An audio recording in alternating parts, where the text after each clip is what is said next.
आज त टिकटकमा 1K family complete भएको खुसियालीमा दाउरामा चौचौरो अन्डा बनाएर नि खाइयो।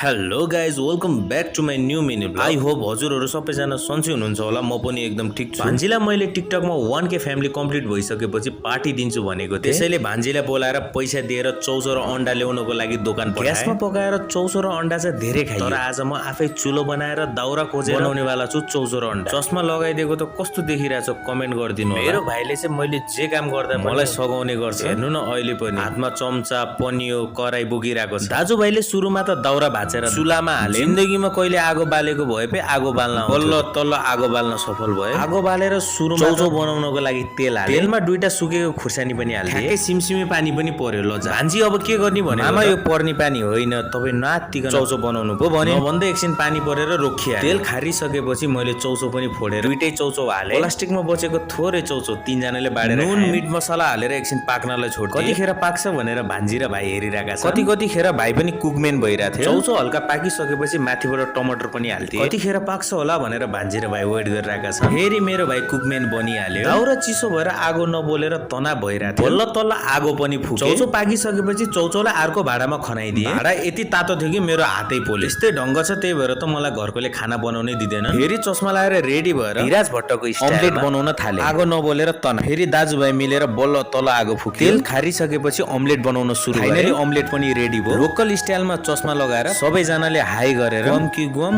गुम खाए। भान्जी र भाइलाई चौचौ कस्तो लाग्यो भनेको त। ल भान्जी कस्तो लाग्यो क्यामेरामा हेरेर भन।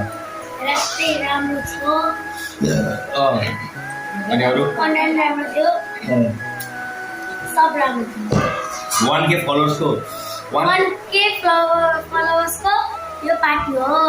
ल भाइ मैले जति सक्छु यस्तो भिडियो हेर्नको लागि हामीलाई फलो गर्नु। कस्तो गुड। भाइलाई पनि मिठो लाग्यो।